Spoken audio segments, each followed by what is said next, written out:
Olá, benditos! No capítulo passado, nós vimos o povo de Moabe recebendo a sentença de Deus dada por causa do seu orgulho.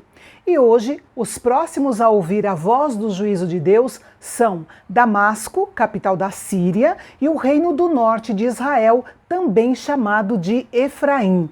E as coisas também não estariam nada bem para esses dois povos.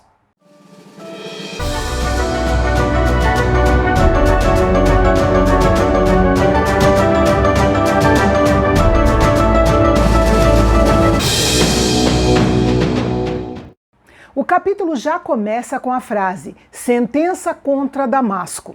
Damasco é uma das cidades mais antigas habitada continuamente no mundo e é a capital da também antiga nação da Síria. Ela está posicionada a nordeste de Israel e as tribos do norte, ao redor do Mar da Galileia, tinham contato e interação constantes com o povo sírio. Damasco era uma das cidades mais belas do mundo antigo, mas o julgamento que viria sobre ela, através da invasão dos assírios, a reduziria a um montão de ruínas. Essa visão não apenas ressalta a soberania divina sobre o destino das nações, mas também nos faz refletir sobre a transitoriedade das grandezas humanas. Ela nos lembra que mesmo as cidades mais poderosas e influentes não estão isentas do julgamento divino quando se desviam do caminho da retidão. O reino do norte de Israel é mencionado aqui por sua tribo dominante, Efraim. Nessa época, Israel e Síria estavam aliados contra Judá. Como as duas nações, Israel e Síria, eram muito próximas, Deus anunciou seu julgamento contra elas ao mesmo tempo. O profeta usou várias figuras para descrever a queda do reino do norte de Israel, ou Efraim. A destruição da fortaleza, a glória ofuscada, o emagrecimento de um doente, as sobras de uma pequena colheita, a transformação de uma plantação em uma terra desolada, o rugido das águas impetuosas e pó e palha levados pelo vento. Em meio a um julgamento tão severo, alguns responderiam com humildade e reverência ao Senhor, pois um dos propósitos de Deus no julgamento era justamente mostrar o quanto o seu povo havia se prejudicado ao abandonar o Senhor e confiar em seus ídolos. Em seu julgamento, Deus tiraria de Israel todas as coisas erradas nas quais eles haviam depositado sua confiança. Os altares pagãos, os ídolos e até as cidades fortes. Nada lhes daria proteção. O Senhor trouxe esse julgamento sobre o povo do norte de Israel porque eles esqueceram do Deus que os tirou da terra do Egito, fez maravilhas entre eles e lhes deu a terra prometida por possessão. Note que Satanás não precisa nos fazer ladrões de banco ou assassinos para nos destruir. Ele só precisa nos fazer esquecer. Podemos esquecer por causa da frieza espiritual, podemos esquecer por causa da falta de vigilância ou porque estamos distraídos com muitas outras coisas. Satanás não se importa muito com o método que ele vai usar. Ele apenas está empenhado em que nos esqueçamos do Deus da nossa salvação.